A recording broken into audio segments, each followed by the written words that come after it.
de l'enseignement supérieur avec la sortie de la 40e promotion de l'École nationale supérieure de l'enseignement technique, promotion baptisée professeur Daniel Onaondo. Les 70 lauréats ont reçu leur parchemin en présence du parrain, mais également de plusieurs membres du gouvernement. Suivant le reportage de Chlorette et Auré Richon, Olivier Antonio Dibal.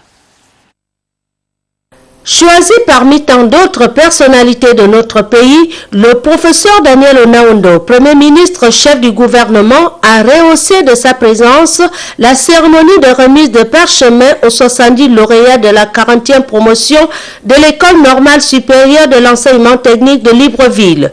À cœur joie, le parrain a exprimé la fierté et l'émotion qui l'anime en cette circonstance particulière. Vous comprendrez bien ma joie d'être parmi vous, d'être à l'université Omar Bongo, où j'ai passé le plus clair de ma vie. Excellences, mesdames et messieurs, je me réjouis donc d'être présent ce jour à l'École normale supérieure d'enseignement technique pour rencontrer les étudiants à l'occasion de cette cérémonie de remise des diplômes qui sanctionne 3 années de formation pour les uns et 5 années pour les autres au métier de professeur d'enseignement technique. C'est avec un grand plaisir que j'ai accédé à la demande que vous m'aviez faite de parrainer cette promotion des lauréats. Quand bien même, si les critères de choix portés sur ma personne relèvent de la seule décision des organisateurs de cette cérémonie, associer mon nom à cette cohorte de diplômés du monde de l'éducation entretient chez moi un lien avec le métier que j'ai toujours exercé. S'appuyant sur le plan stratégique Gabon émergent, le patron de l'administration gabonaise n'a pas manqué de rappeler la place de l'homme et sa formation dans la politique de développement tous azimuts que prône le chef de l'État, Ali Bongo Ondimba. C'est aussi l'occasion pour moi, ici en tant que Premier ministre chef du gouvernement de la République, de jeter un regard circonspect sur notre enseignement supérieur qui a la lourde tâche de former l'élite de notre pays dans un contexte international très concurrentiel.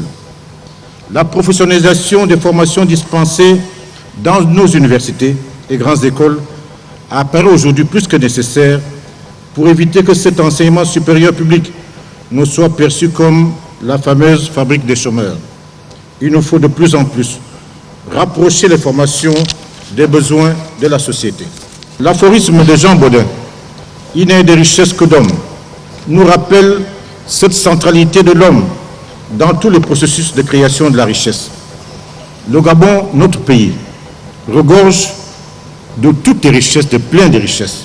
Mais s'il n'y a pas de femmes et des hommes capables d'impulser le développement, il y a fort à parier que cette richesse ne servira strictement à rien. C'est tout le sens qu'il faut donner à l'assertion du président de la République chef de l'État, son Excellence Ali Bongo Ondimba, contenue dans le plan stratégique Gabon émergent. Je cite, « Nous ne proposons aucun avenir à nos enfants si nous ne sommes pas capables de leur apporter la meilleure formation qui soit pour les métiers de demain. » Fin de citation. Responsabilité, éthique, savoir-faire, savoir-être et conscience professionnelle, tels sont les maîtres mots que le professeur Onaondo a conseillé à ses fidèles pour leur digne insertion dans le monde du travail. Les nouveaux diplômés, tout comme leurs encadreurs, ont justifié le choix de l'universitaire jusqu'au bout, avec 3 symboles au terme de cette cérémonie très conviviale et chaleureuse. Un cadeau d'anniversaire, un cadeau des lauréats et un autre dit académique. La fête fut simplement belle.